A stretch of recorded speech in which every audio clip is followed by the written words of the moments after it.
Noite, sejam todos muito bem-vindos à nossa aula aberta. Olá, Alessandra, bem-vinda, bem-vindo a todos. Estamos iniciando nossa aula aberta sobre o tema do Setembro Amarelo. Nossa convidada daqui a pouquinho está chegando por aí. Vou aguardar vocês entrarem e convidá-los a enviar o aviãozinho para que mais pessoas possam estar participando conosco desse momento de aula aberta pelo perfil do Praxis Psi. Enviar o convite para a nossa convidada aqui.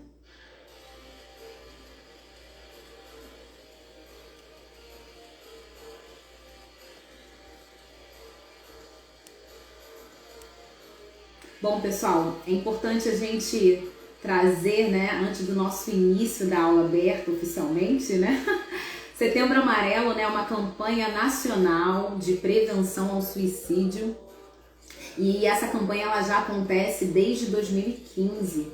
Importante a gente lembrar também que no último dia 10 de setembro foi o Dia Mundial da Prevenção ao Suicídio. Nossa convidada já está por aqui.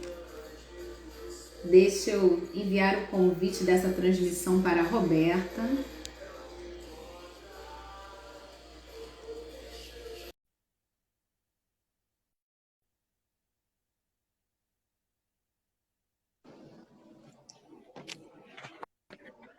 Olá, Roberta. tudo bom? Tudo bem, seja muito bem-vinda à aula aberta Praxis Psi, nesse mês tão importante que é o mês de Setembro Amarelo.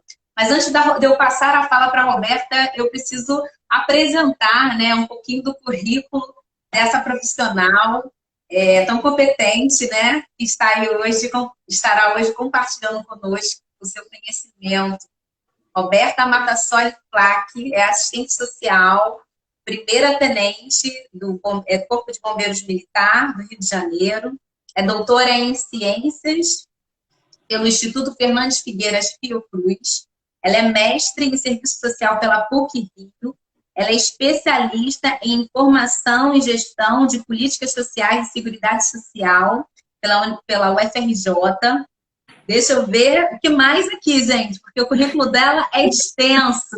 Ela é membro da Associação Brasileira de Estudos e Prevenção de Suicídio, a ABEPS, é especialista na abordagem técnica à tentativa de suicídio pelo CBMERG e é pós-graduanda em psicanálise pela instituição Celso Lisboa. Então, mais uma vez, muito obrigada, Roberta, por você atender o convite do Praxis Psi. E passo a palavra para a Roberta, que estará falando conosco hoje sobre estratégias de sensibilização ao fenômeno do suicídio. Roberta, a palavra é para você. Boa noite a todos. É sempre um prazer a gente ter a oportunidade de estar falando sobre um tema que é tão caro, à nossa sociedade. É um tema difícil, é um tema que as pessoas não gostam, muito de lidar, de falar sobre. Foi um tabu durante muito tempo. Hoje, eu costumo reproduzir a fala de uma professora da graduação.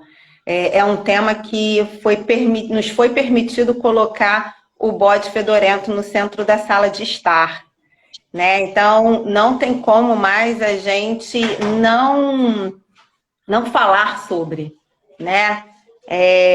O fenômeno do suicídio, ele existe desde que o mundo é mundo, Só que hoje a gente tem a oportunidade de dar visibilidade a essa questão como um problema de saúde pública, apesar da gente ainda encontrar algumas barreiras. Trazendo um pouco o panorama da nossa sociedade atual, a gente vive uma nova forma de se relacionar, no mundo. E com a pandemia, essa nova forma ela se intensificou, mais ainda. Então, assim, em outro momento, talvez a gente não pensasse em fazer, por exemplo, uma atividade dessas no meio digital, né? Mas também foram algumas estratégias adotadas para que a informação chegasse nas pessoas num momento, num contexto pandêmico, onde a gente não conseguia ter a possibilidade nem de se encontrar, de sair e tal. Só que também essa sociabilidade atual, ela nos vende felicidade, né? E é uma felicidade inalcançável, né? E aí, quando você abre as mídias digitais, parece que está todo mundo super bem, né? Resolvido, né? Ninguém tem problema, ninguém tem dificuldade, porque nas redes sociais, o que importa é a curtida, né? E aí, para você ter curtida, não é legal você dizer, né, como é que é a vida real, né? A vida real, ela não traz curtida, né? Então, assim, o que traz curtida é aquela foto feita em diversos ângulos distintos. Agora tem até alguns sites que ensinam como que você utiliza a sua câmera do celular para a foto ficar mais profissional, né? Então, assim, quando a gente olha essas publicações e a gente está vivendo em algum momento, algum contexto na nossa vida que não é um contexto muito agradável, né? Porque a vida é feita, assim, de momentos, né, de altos e baixos, e a gente vê uma série de pessoas que a gente segue nessas redes, aonde parece que a pessoa não tem problema, né? A vida está sempre maravilhosa. A tendência é a gente se sentir cada vez mais inútil, né? Cada vez pior. Junta com isso o fato das nossas relações elas não terem mais a mesma profundidade que tinha em outro tempo. Ah, Alberta, como assim? Tô te entendendo. Que história é essa de profundidade, né? Antigamente, quando a gente tinha algum problema, a gente tinha algum amigo, alguém, um primo, um parente, alguém muito próximo, que a gente chegava, falava o nosso problema, né? E, em geral, a pessoa estendia a mão, nos ouvia. Né, Thaisa? De vez em quando eu faço isso contigo. Thaisa, pelo amor de Deus, me ajuda, não estou conseguindo. Né?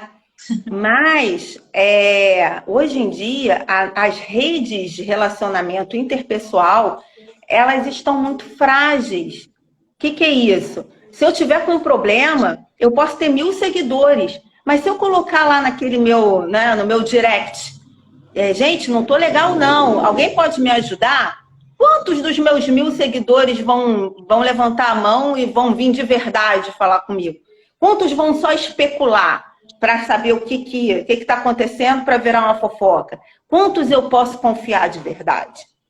Então, a gente tem uma rede de relacionamentos que visa muito a quantidade e muito pouco a qualidade. E isso também, quando você não está bem emocionalmente, isso contribui de uma forma muito negativa, porque você não tem a quem recorrer, né? As pessoas, elas não querem escutar sobre o sofrimento.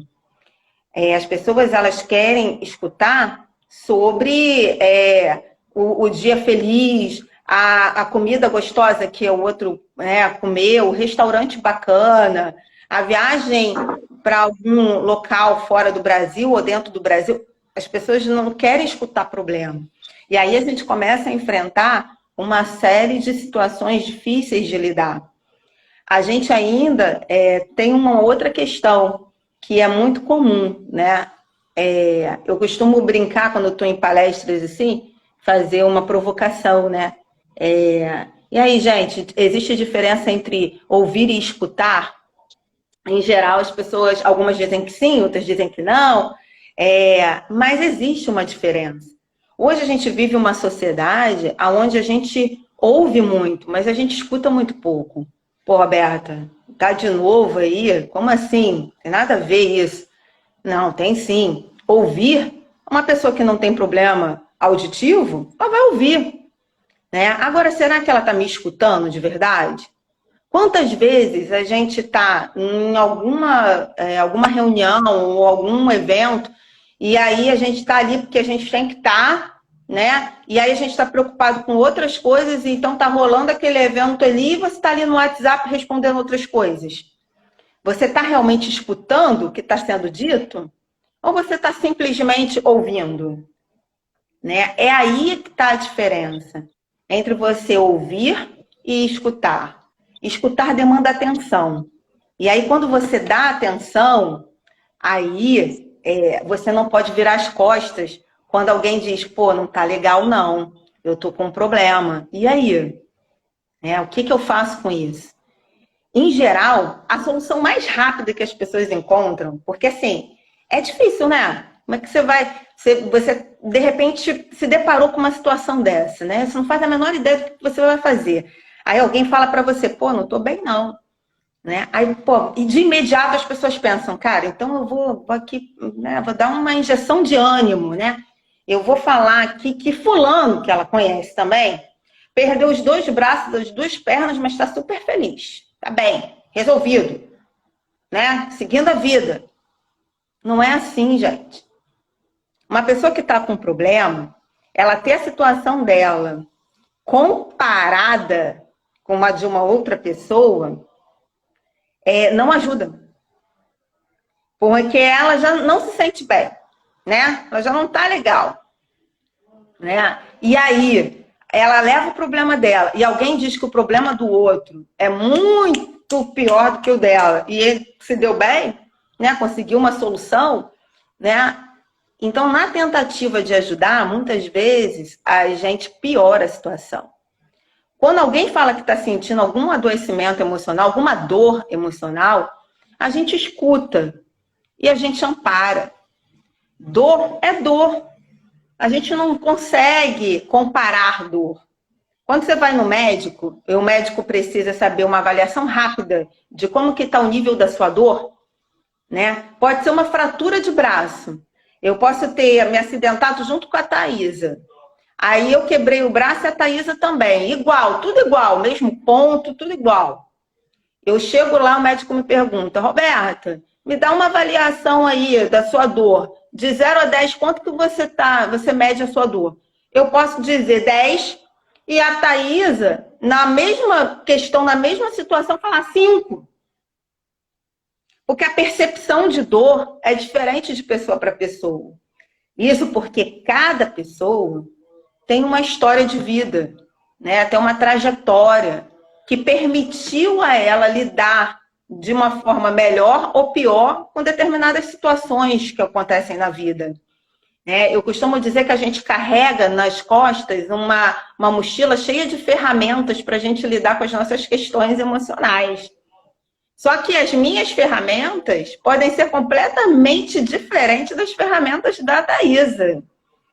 E aí, a Thaisa, ela consegue lidar, de repente, com uma situação que eu não consigo e vice-versa. Tem uma outra questão muito interessante. A gente ainda diz que uma pessoa que fala que vai se matar está só querendo chamar atenção.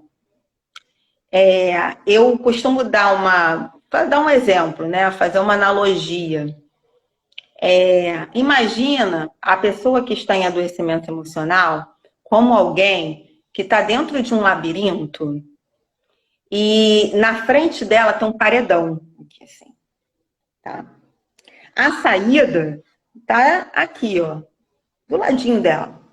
Só que junto do paredão, ela tá com uma proteção aqui, igual aquelas de cavalo, que não permite olhar para o lado, e ela só olha para frente, assim, o tempo inteiro. Ela não consegue enxergar a saída. Não é simples para ela enxergar a saída. Basta a gente fazer uma analogia, ó.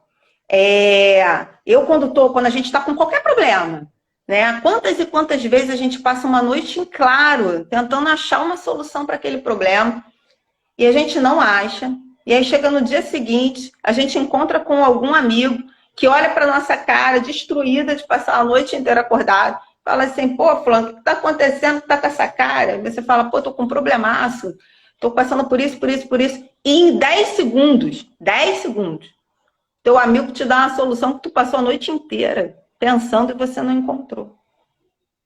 Quando a gente está inserido no problema, é mais difícil a gente encontrar as saídas. É necessário que alguém puxe a gente para a saída. Estenda a mão e puxe. Porque senão, ela vai dizer, eu vou me matar, eu vou me matar, eu vou me matar, eu vou me matar. É igual a história de estar dentro do labirinto, na frente do paredão. Ela vai ficar assim, ó, batendo no paredão. Ela vai conseguir derrubar a parede? Muito dificilmente ela vai conseguir, né? Derrubar a parede. Mas quebrar a cabeça e morrer, ela vai. Então, se você tem uma pessoa que puxa você, tira você, ei, olha aqui, ó, vem cá, ó, a saída tá aqui. A gente já dá uma oportunidade para a pessoa. Muita gente subestima o poder da escuta. Só que a gente não escuta. Aí, assim, eu tenho diversos relatos aí de pessoas que falam assim, poxa, eu vi uma pessoa tentando se matar, e eu cheguei, assim, próximo, e eu só parei para escutar a pessoa, não fiz nada. E aí ela desistiu. Como assim você não fez nada? Você fez tudo. Né? Na nossa sociedade atual, onde o tempo é a moeda, né? O nosso tempo ele é muito caro. Né? A gente faz 4, 5 coisas ao mesmo tempo. Né? Ninguém está querendo dar atenção a ninguém. Você para e dá atenção a alguém, escuta essa pessoa, você fez coisa pra caramba. Às vezes era o que precisava aquela pessoa. Porque ela já escutou várias vezes de várias pessoas próximas a ela que ela só estava chamando atenção. Depressão, que é um dos sintomas assim, mais recorrentes de um quadro de ideação suicida, você não consegue ter um exame clínico que diga para você que você está com depressão. Não tem um raio-x, uma ressonância. São dados clínicos. Né? Você chega no médico e fala, estou me sentindo com um vazio muito grande, um buraco aqui no centro do peito, uma angústia que não passa, né? E aí, uma taquicardia, tem dificuldade de sair de casa, né? Porque várias vezes são vários quadros associados, tá? Para gerar um quadro de depressão. E aí, essa pessoa em casa falando isso, a família leva de repente para o médico, vai passar um monte de exames, né? E no exame vai dar às vezes que a pessoa está bem, né? Clinicamente estável, né? Mas é uma doença emocional, gente, né? Como é que a gente mede isso? Uma grande questão que ocorre também nessas, né, que é muito falado hoje em dia, é sobre a automutilação. Nem sempre uma pessoa que está se automutilando, ela tem a perspectiva de se matar. Às vezes, ela utiliza a automutilação como uma forma de direcionar a dor de um vazio, a dor de uma angústia, para um local do corpo, para ser tratável, tá? Então, assim, como é que você trata um vazio no peito, né? Tem um tratamento? Tem, claro que tem. Mas e aí? Na hora que você passa aquela angústia, né? Uma angústia que fica 24 horas por dia. Muita gente fala assim, mas eu ofereci ajuda, eu falei para fulano, poxa, você pode me ligar, pode procurar. Legal, bacana. Só que o pior que acontece com uma pessoa que está em adoecimento emocional é a madrugada. E aquela pessoa que é muito sua amiga, ela vai pensar assim, poxa, mas eu vou ligar de madrugada para minha amiga? Eu vou ligar de madrugada para a Thaís, a minha amiga? Eu vou tirar ela do sono dela? Porque à noite, o tempo frio, são dias que são muito difíceis para as pessoas que estão em adoecimento emocional. Durante o dia a dia de sol, dia claro, rua cheia, né? Que agora a gente está voltando à circulação na rua, né? É outra coisa, gente. Você tem com que ocupar a sua mente. A noite é silenciosa. A noite, muitas vezes, ela é de uma solidão, né? Sem ter com quem dividir, né? Com quem falar. Então, tudo piora, né? A gente também costuma achar que todo quadro depressivo é um quadro de prostração, né? Ah, a pessoa está prostrada ali, ela não quer comer, ela não quer levantar, ela não quer andar. Nem sempre. A gente tem as pessoas que continuam fazendo as suas atividades, a gente tem pessoas que estão rindo, né? A gente fala, pô, mas fulano tá com depressão, tá rindo, né? Porque a pessoa ri, gente, né? Não é proibido rir porque tá com depressão, né? São momentos, são picos, né? Que dá. Agora, também tem um outro quadro da depressão, que é o da extrema irritabilidade. Às vezes aquela pessoa que você fala que é no trabalho então tem muito, né? No trabalho você chega e fala assim, ah, eu consigo lidar com fulano, porque caramba, eu dou bom dia, a pessoa já pergunta para mim o que tem de bom, né? Será que a gente não tem que dar uma observada melhor, o que está acontecendo? Será que é uma coisa momentânea? Será que realmente não tem alguma coisa aí? Às vezes não com a pessoa, às vezes com alguém da família. A gente pergunta para o nosso colega de trabalho, né, que passa, às vezes, a maior parte da vida com a gente, né? A gente com eles e eles com a gente. Se está tudo bem em casa, porque isso afeta, né? Nós somos seres humanos, não tem como. Se tiver algum problema ocorrendo na família, isso vai, de alguma forma, chegar nos espaços, né? E a gente, muitas vezes, não dá atenção a isso, né? A essa pessoa que está numa extrema irritabilidade, né? A gente fala que é o Saraiva, né? Que é o tolerância zero, né? Que ficou popular na televisão. Mas até que ponto é só uma coisa bem momentânea ou é uma coisa que a gente precisa ter um pouco mais de atenção, né? Estou jogando assim várias questões para vocês pensarem um pouco, né? Sobre isso. Muitas vezes a gente não para pensar nisso. Eu queria deixar assim, uma dica sobre alguns sinais de alerta que a gente precisa, assim, pode ter, né, com os jovens e com os idosos, tá? Com os jovens eles têm uma questão muito do imediatismo e da impulsividade. Isso é uma questão que a gente precisa observar, porque não sei se vocês já observaram isso, que isso também é uma questão que eu quero falar aqui com vocês, porque a partir de agora, quem está assistindo tem esse compromisso, né, de não fazer mais. E se ver alguém fazendo, pedir para não fazer. Eu já recebi vídeos de pessoas cometendo suicídio. Não é legal. Tá? Por que não é legal? Existe um termo chamado glorificação de sítio e efeito contágio. Tá? A glorificação de sítio significa o seguinte: você não sabe quem está recebendo aquilo. Você não sabe se aquela pessoa está preparada para aquilo. Mesmo que seja um grupo de profissionais de saúde. Mesmo que seja um grupo de bombeiros, que são os meus colegas de profissão que lidam com esse tipo de situação de agravo, né, dos mais severos no dia a dia das vias públicas. A gente não sabe quem está recebendo aquele material. Porque não quer dizer que porque a pessoa é profissional de saúde, é da segurança pública, que ele está bem emocionalmente. Porque dor emocional só dá em ser humano, né?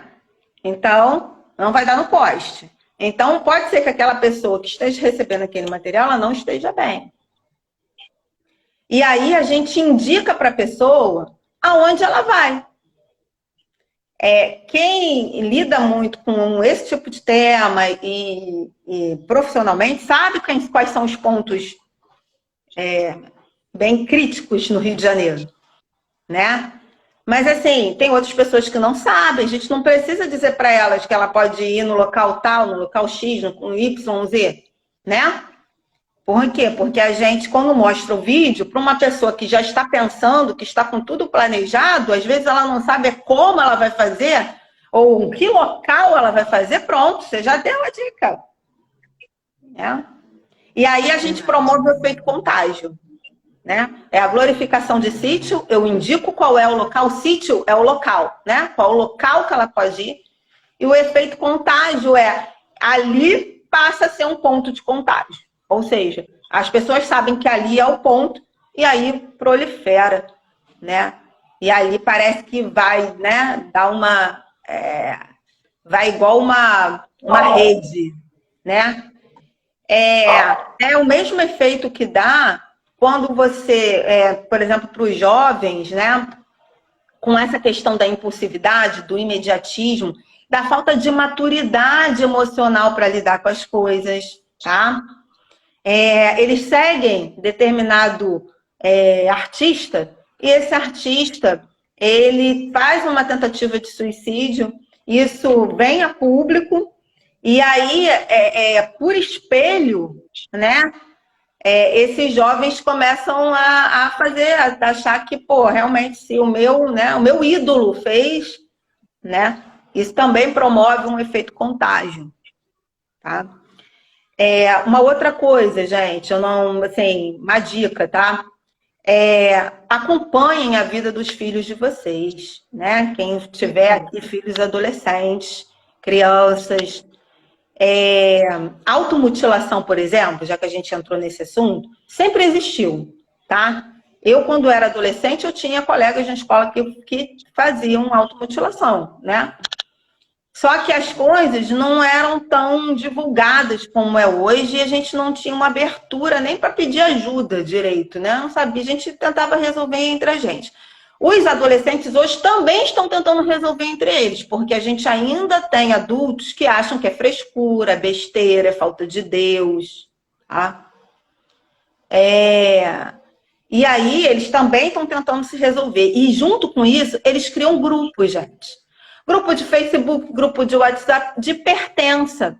Pô, Roberta, o que é isso, grupo de pertença? Grupo de pertença eu sou igual a você.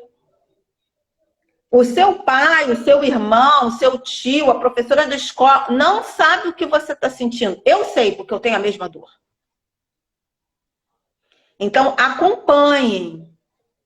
Acompanhem. Hoje, os grupos, por exemplo, aqui, a gente está ao vivo. A gente não sabe se são todas pessoas do Rio de Janeiro, se tem pessoas de outros estados. A gente está na internet. Acompanhem. Tá? Porque a gente precisa tá de uma certa forma mostrando para esse jovem que ele tem a quem recorrer, né?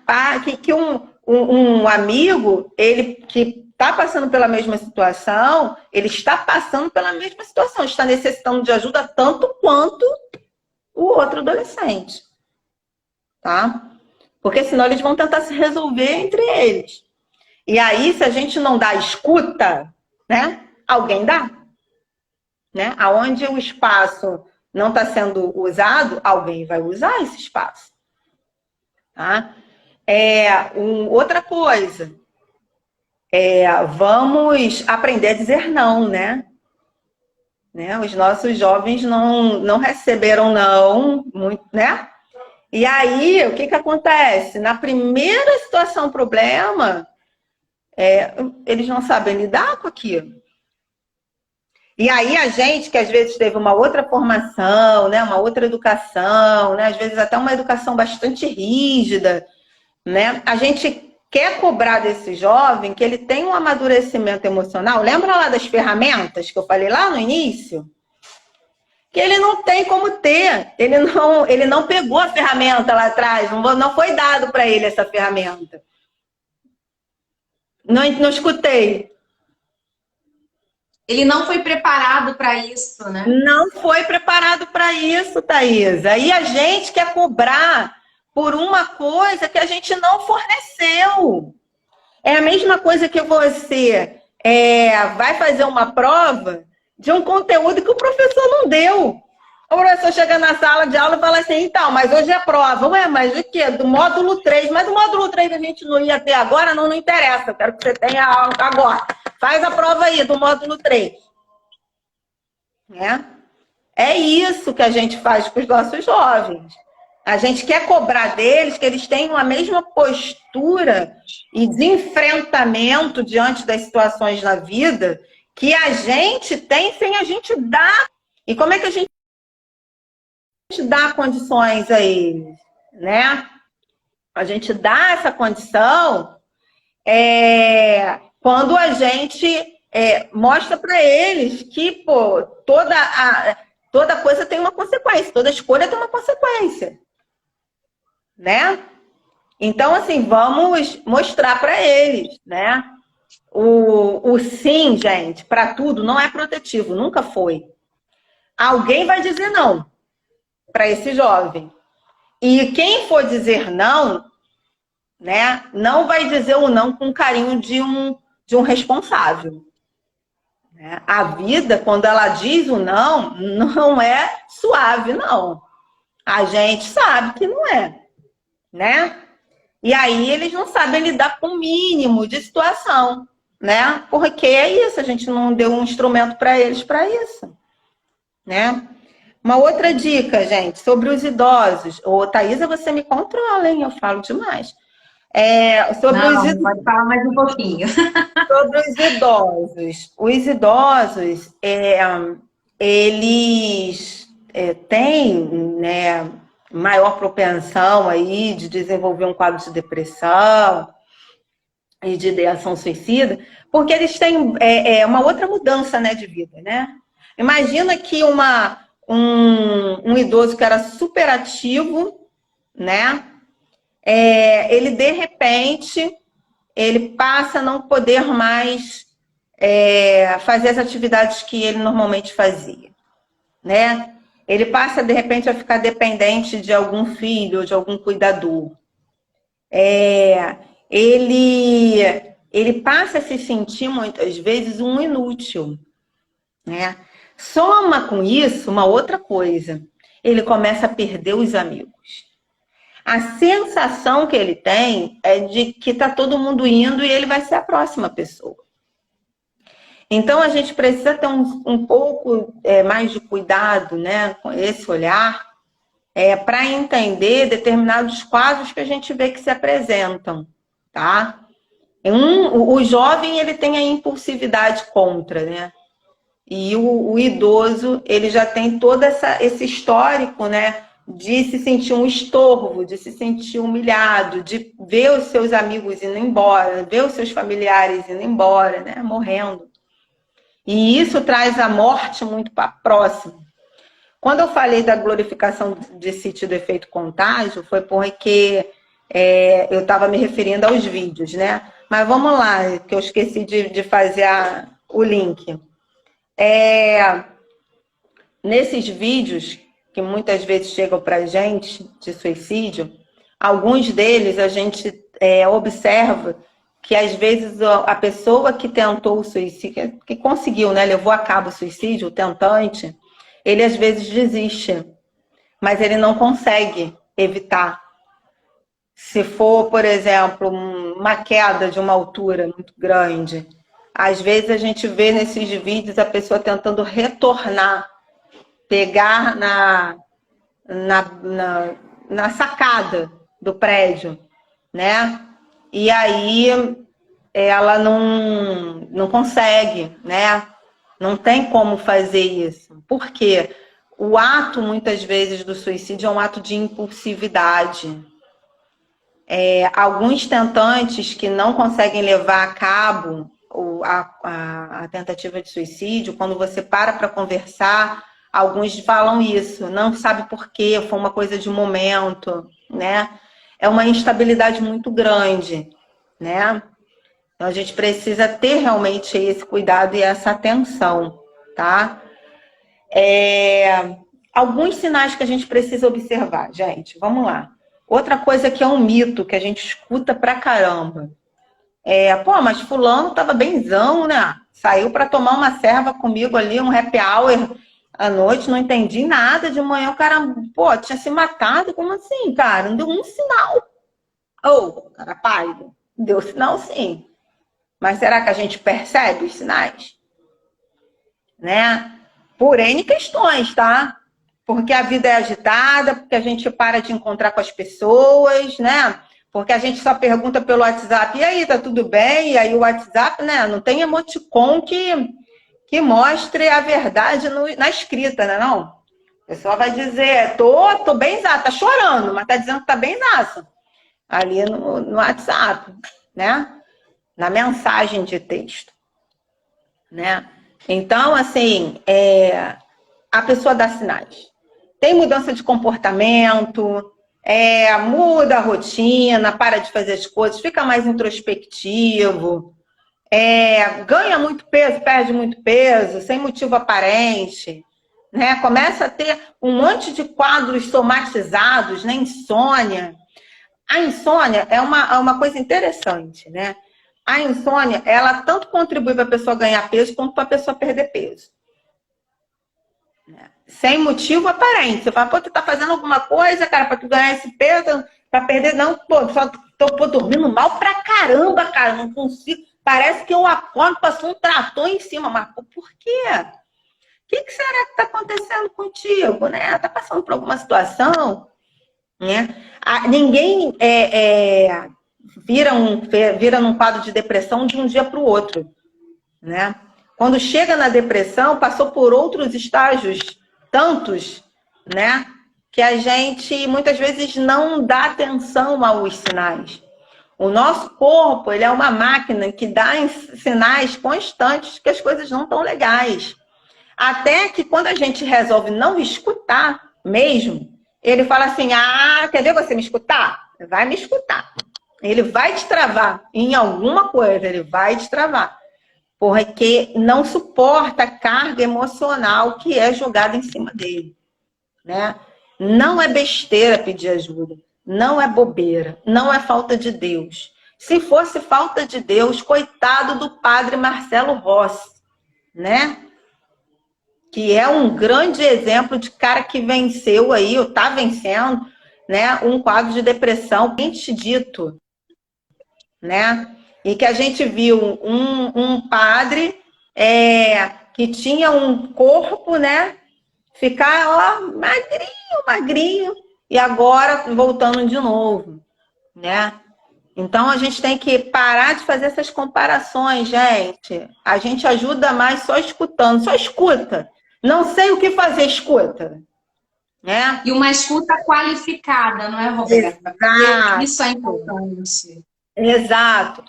Olha só, eu só consigo fazer isso, não tenho mais nada, não consigo fazer além disso. Beleza, fala assim, pô, meu irmão, olha só, até aqui eu consigo, daqui eu vou fazer o seguinte, eu vou contigo num psicólogo, eu vou contigo na assistente social, vai um profissional de saúde, tá?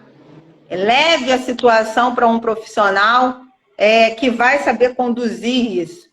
Mas, assim, escute com vontade de escutar, né? E tente ajudar, não fazendo comparação não é o caminho, tá? É só a gente se colocar no lugar. Quando a gente tá com algum problema, se a gente leva para alguém que compara, a gente já, cala, não fala mais nada. E aí, às vezes, é muito mais fácil para a pessoa falar com um estranho. Vamos ver, quem nunca teve alguém que sentou do lado no transporte público que contou a vida inteira na viagem? Fala aí. Eu já tive, eu acho que eu tenho cara, né? Eu paro ali, daqui a pouco a pessoa fala, eu dou bom dia, a pessoa conta a vida toda. Pô, bom dia, então, caramba, hoje eu tô indo para uma entrevista de emprego, cara, tô 9 meses desempregado, tô super preocupado, não sei se vai dar certo. Por que a pessoa isso mostra a necessidade de ser ouvido, né? O quanto que as pessoas precisam ser ouvidas, né? Exato. E falta o que você trouxe na sua fala, né, Roberta? Será que estamos ouvindo, né? Essa diferença do ouvir e do escutar? Roberta, a gente está caminhando para o finalzinho da nossa live. Eu quero agradecer a todo mundo que está até agora aqui com a gente, todo mundo que compartilhou, post dessa aula aberta. Temos alguns comentários aqui, né, confirmando um pouco da sua fala com relação aos idosos. Deixa eu pegar aqui alguns comentários. Vamos lá. Yara falou, nossa, é sobre isso. Confirmando, né, o que você está falando, que faz sentido. Tem um outro comentário aqui da Ana Pimentel, nossa diretora. Ela fala, tudo aponta para a importância da escuta. E a gente escuta não só o que é verbalizado. As pessoas mostram que precisam de ajuda através dos sinais. Perfeito. Tem um outro comentário abaixo, ela segue falando. Uma dica, Thaisa, porque tem muita gente que não conhece, por exemplo, o CVV, né? CVV é um grupo importante, né? O Centro de Valorização da Vida. Ele foi reconhecido pelo Ministério da Saúde como um canal importante de ajuda na prevenção, né, desses casos de suicídio. Eles atendem hoje em dia de forma gratuita, né, pelo 188, né, e tem agora também chats, né, o que atinge, assim, de lavada os jovens, né, que não gostam muito de ligar, mas que gostam de estar ali na internet. E, assim, ele é composto por profissionais de tudo quanto é área, até por pessoas do lar, né, que fazem uma capacitação lá com o grupo e aprende a arte de escutar, né? Então, eles ficam ali ofertando escuta. E, às vezes, é um bom canal, especialmente para quem não tem mais essa escuta, ou para quem não quer ter essa escuta de alguém próximo, porque não quer contar o problema que está passando, né? Prefere falar para alguém que nunca vai ver, né? E aí é isso, nunca vai ver, né? Não vai saber quem é essa pessoa, né? E a escuta, ela salva mais vidas do que a gente imagina, tá? Então, não vamos depreciar o poder da escuta. Joia. Tem mais aqui mais um comentário da Ana falando, né?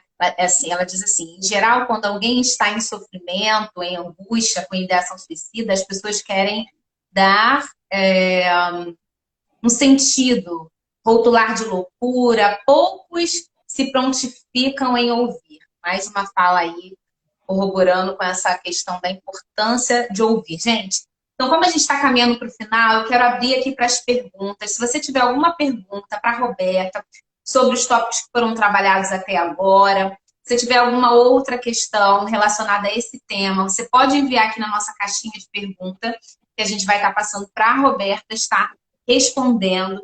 Roberta, eu quero te agradecer, porque foi muito rica essa aula. Poder te ouvir sempre é um prazer muito grande, porque eu sempre aprendo com você. E esse tema é um tema que realmente merece nossa atenção. Como você mesmo trouxe no início da sua fala, a gente está falando de um grave problema de saúde pública, né? A cada ano, cerca de 700 mil pessoas, né? Vidas, né? Que se vão por conta desse tipo de violência autoprovocada. Eu estava dando uma lida sobre esse tema e verifiquei que a OMS recentemente lançou um guia prático de prevenção ao suicídio, que é o Live Life, que é exatamente para poder capacitar, né, os países, né, a desenvolverem essas ações, e são ações direcionadas, inclusive, tem pontos específicos desse guia voltado para o público jovem e adolescente, né? E você trouxe isso na sua fala, né? Que é um público que é acometido também por essa causa, né? De violência autoprovocada, né? A quarta causa, né? No mundo, né? De morte entre jovens é o suicídio. Então, que realmente isso mostra para a gente que requer a nossa atenção.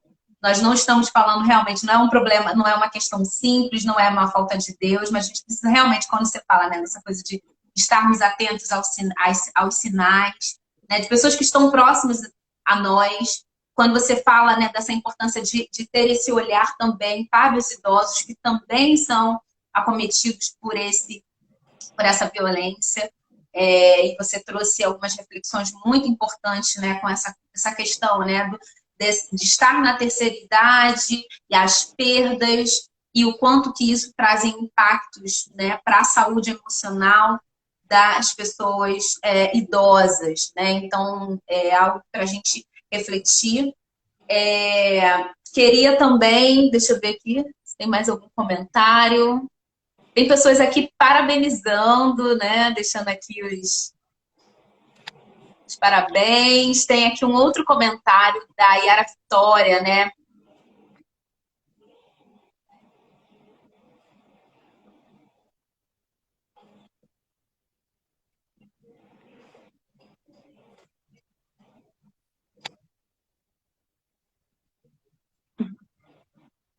Que, Roberta, já que a gente está caminhando para esse final, queria que você deixasse algumas orientações, né? Assim, sobre a importância, né? Você já trouxe sobre sinais de alerta, mas que mais orientações você nos daria sobre esse tema para orientar aí os nossos alunos, quem vai estar assistindo essa live depois, enfim. Uhum.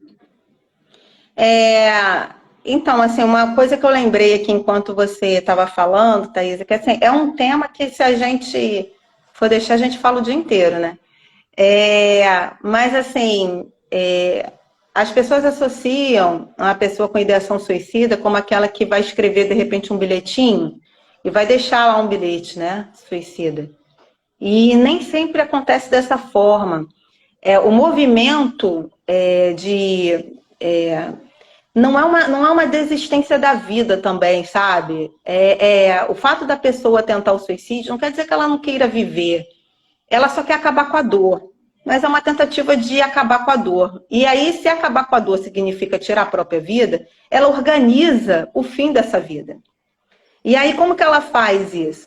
Ela encerra coisas pendentes, ela começa a fazer uma distribuição de coisas que são importantes para ela. E não necessariamente ela vai fazer um bilhete suicida. Por exemplo, eu pego aí uma camisa que eu tenho que, vamos dizer, você gosta muito. Aí eu vou e falo assim, pô, eu pego essa camisa e dou para você. Falo assim, pô, Thaís, olha só, fica aí com essa camisa. E você vai falar, caraca, mas porra, essa camisa, eu adoro essa sua camisa. Eu falei, eu sei que você gosta, mas eu não quero mais não. Não quero mais não. Né? Na verdade, eu estou deixando lembranças minhas, bibelôs meus, sabe? Espalhados para as pessoas que eu gosto, para que essas pessoas me tenham na memória no fim, na minha partida. Então, ficar atento a esses movimentos de fechamento de tudo, encerramento de tudo.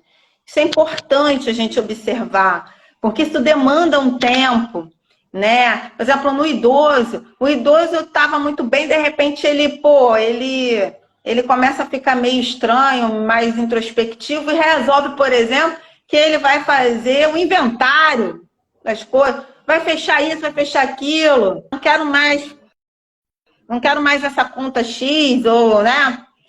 Prestem atenção nesses sinais, assim, por que essa mudança repentina? Por que isso agora? Por que está se preparando dessa forma?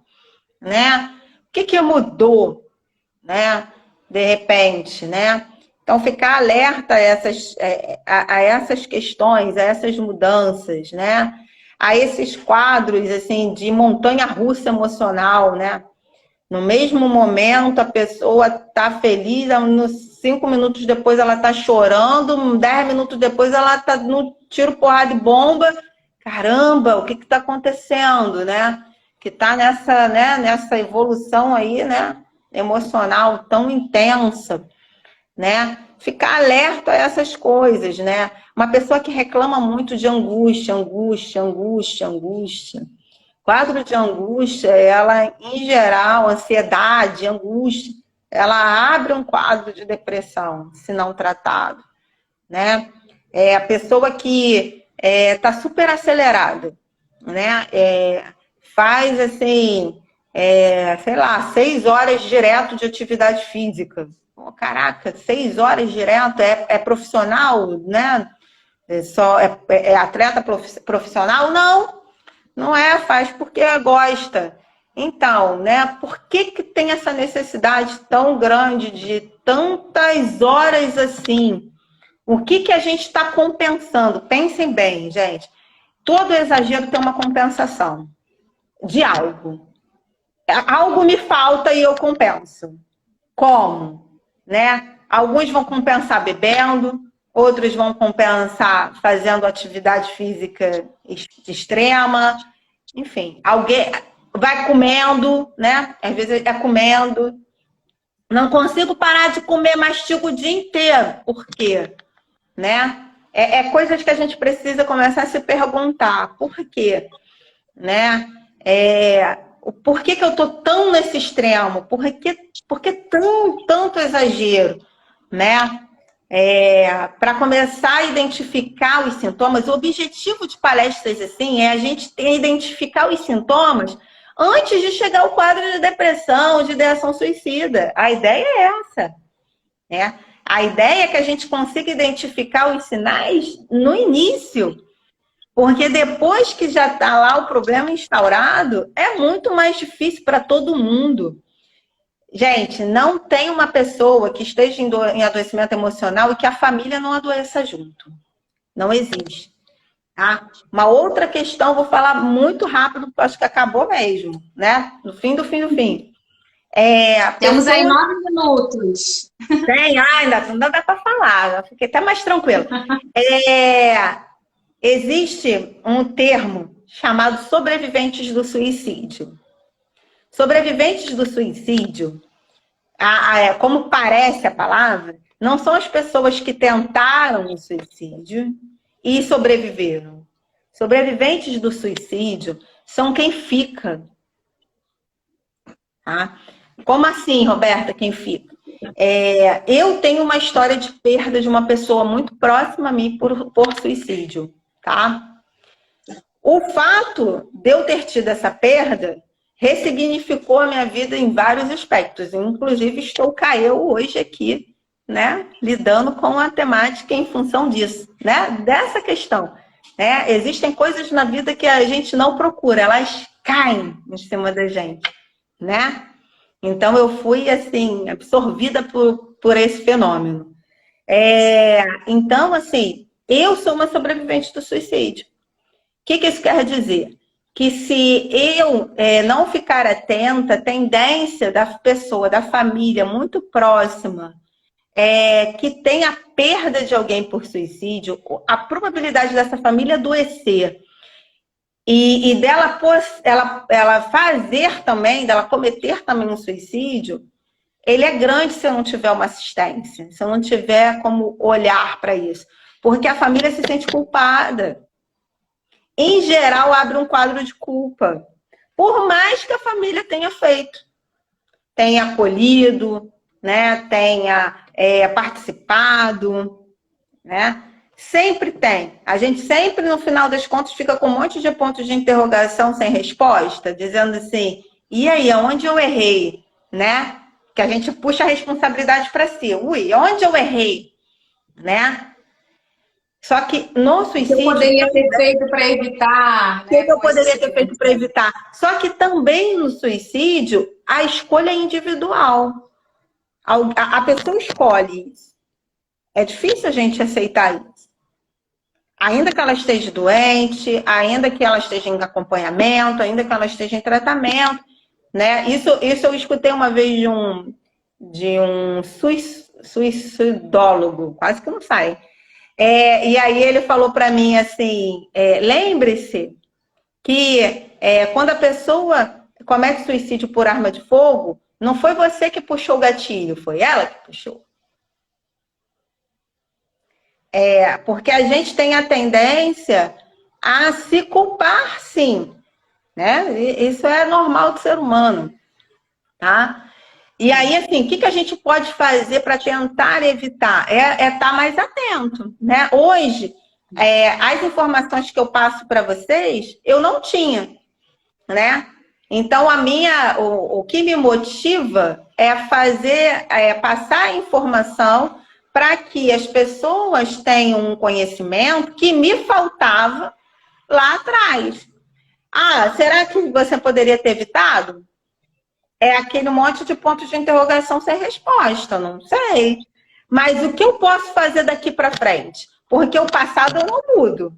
Eu consigo tentar mexer, né? Fazer alguma coisa preventiva para frente, né? Então, como é que a gente faz?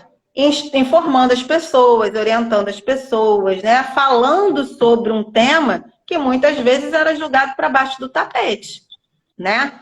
Então, essas pessoas precisam ter um olhar mais aproximado. Então, se vocês conhecem pessoas que tiveram alguém, que perderam alguém da família ou algum amigo, né? Às vezes no ambiente de trabalho, né? Para o suicídio, busquem estar mais próximo dessa pessoa, conversem com ela, perguntem com ela como ela está, né?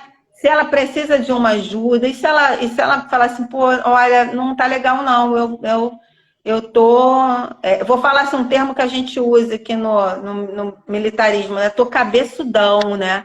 Tipo, não tô legal, né? Minha cabeça tá remexendo isso. Então, vamos procurar um auxílio de um profissional qualificado, que vai me ofertar essa escuta adequada, que vai saber conduzir essa questão para que... Hein, Roberta, tem um comentário aqui falando exatamente sobre isso, né? Que são muitos os sentimentos fortes e dolorosos para quem fica. Sim. E aí você traz agora esse alerta dessa importância, né, da busca por um profissional. Sim, né? Sim. Porque o profissional vai saber conduzir de uma forma né, melhor, né? Como que vai fazer essa conduta terapêutica, né? Que cada pessoa é uma pessoa, né? E assim, tem o luto, né? O luto, ele é necessário, né? A vivência do luto. A questão é que muitas vezes esse luto, ele ultrapassa, né? A tristeza do luto, ela ultrapassa alguns limites e isso pode virar um adoecimento. E é aí que a gente tem que ficar atento, né? E outra coisa, gente, um mito também, tá? Suicídio não é hereditário, tá bom? Tá? Vamos parar de falar que é hereditário, tá? Não é hereditário, não. Tá?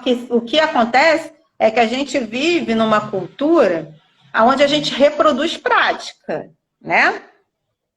O que a gente reproduz são práticas. Então, né, se você tem uma criação XYZ, a tendência é você dar a criação XYZ. Né? Então, não vamos colocar isso que é hereditário, que não é, tá? As pessoas, a gente não precisa entrar na melô da Gabriela. Eu nasci assim, vou morrer assim, sempre serei assim, tá? A gente tem condições de transformar e de modificar as coisas, né? Só que tem que buscar os auxílios necessários. Também nada vai cair assim no nosso colo, tá? E encarar a dor é difícil. Um processo terapêutico, a gente sabe que não é fácil, né? Não é fácil por quê? Porque é igual você tá com um ferimento aberto. Você caiu e ralou o joelho. O que você faz para cicatrizar legal? Você tem que pegar e esfregar a ferida, né? E passar o remédio, que normalmente dói pra caramba. Não tem como fechar a ferida se eu não fizer asepsia do local. Porque se eu não fizer, a ferida vai fechar cheia de pus. E aí ela vai se alastrar mais ainda. Eu vou arranjar um outro problema. Então, assim, não tem como curar uma ferida sem limpar a ferida. E esse é o processo que acontece na terapia, né? A gente tenta curar a ferida, né? Mas não tem como curar a ferida sem cutucar a ferida. Depois vai ficar só uma cicatriz, né? Mas exatamente. Até ficar cicatriz, dói, né? O processo. Sim. Roberta, eu quero te agradecer mais uma vez pela sua contribuição. Agradecer a todos que ficaram conosco até agora, os comentários. Foram muito proveitosos. Dizer também, né, que no próximo dia 22/9, quarta-feira, às 20 horas, vamos ter a nossa segunda aula aberta. dando sequência a essa programação do Setembro Amarelo, e o tema vai ser Por que devemos falar sobre suicídio? Nossa convidada vai ser a médica psiquiatra Elizabeth Ocidente, e a anfitriã da próxima live vai ser a Andréia Silva, que é psicóloga, neuropsicóloga e coordenadora também do Praxis Psi. Bom, Roberta, muito obrigada. Obrigada a todos que ficaram com a gente até aqui agora. Tem um comentário aqui, ó, importante esse esclarecimento, que suicídio não é hereditário, ela achava que era. Tem aqui vários aplausos, falas maravilhosas. Obrigada, Roberta, por trazer conteúdo sensível e importante. Maravilha, eu que agradeço. Maravilha de conversar, Thaís. Obrigada. Agradecemos a todos.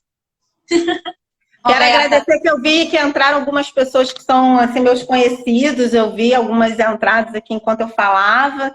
Agradecer também aí pela presença, né? E Thaís vai ficar disponível, né? Vai sim. Então, aí vai ficar disponível, salvo o nosso GTV, então quem quiser rever esse conteúdo, compartilhar para outras pessoas, é só enviar pelo aviãozinho ou compartilhando no seu Stories, e vai ficar disponível para quem quiser e precisar acessar esse conteúdo, que foi incrível, foi muito importante. Obrigada, Roberta. Vamos fazer uma selfie desse momento. Vamos lá? Vamos. 1, 2, 3 e...